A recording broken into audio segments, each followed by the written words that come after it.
उस समय यीशु सब्त के दिन खेतों में से होकर जा रहा था और उसके चेलों को भूख लगी, सो वे बालें तोड़ तोड़ कर खाने लगे। फरीसियों ने ये देखकर उससे कहा, देख तेरे चेले वह काम कर रहे हैं जो सब्त के दिन करना उचित नहीं। उसने उनसे कहा, क्या तुमने नहीं पढ़ा कि दाऊद ने जब वह और उसके साथी भूखे हुए तो क्या किया?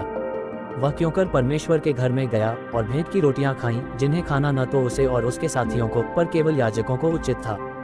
या तुमने व्यवस्था में नहीं पढ़ा कि याजक सब्त के दिन मंदिर में सब्त के दिन के विधि को तोड़ने पर भी निर्दोष ठहरते हैं? पर मैं तुमसे कहता हूँ कि यहाँ वह है जो मंदिर से भी बड़ा है। यदि तुम इसका अर्थ जानते कि मैं दया से प्रसन्न हूँ, बलिदान से नहीं, तो तुम निर्दोष को दोषी न ठहराते। मनुष्य का पुत्र तो सब्त के दिन का भी प्रभु है। वहाँ से चलकर वह उनकी सभा के घर में आया, और देखो, एक मनुष्य था जिसका हाथ सूखा हुआ था, और उन्होंने उस पर दोष लगाने के लिए उससे पूछा कि क्या सब्त के दिन चंगा करना उचित है।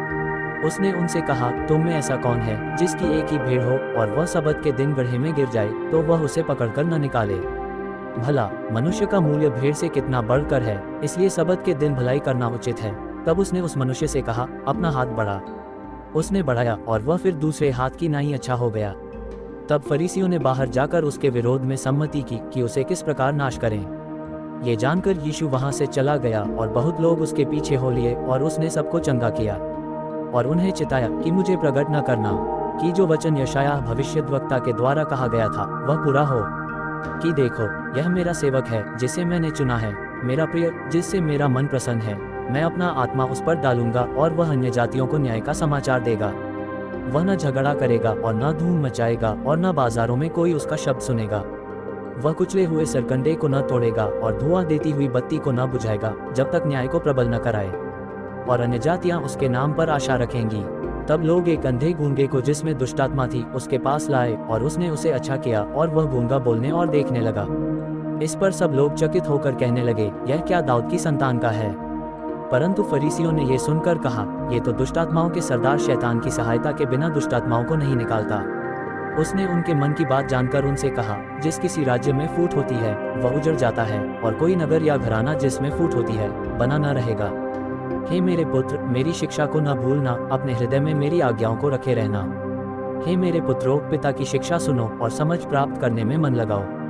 हे मेरे पुत्र, मेरी बुद्धि की बातों पर ध्यान दे, मेरी समझ की ओर कान लगा, तो तू यहोवा के भय को समझेगा और परमेश्वर का ज्ञान तुझे प्राप्त होगा। परंतु उसने उनसे कहा कि मैं हूँ, डरो मत। हे पौलुस, मत डर, तुझे कैसर के सामने खड़ा होना अवश्य है, और देख, परमेश्वर ने सबको जो तेरे साथ यात्रा करते हैं तुझे दिया है।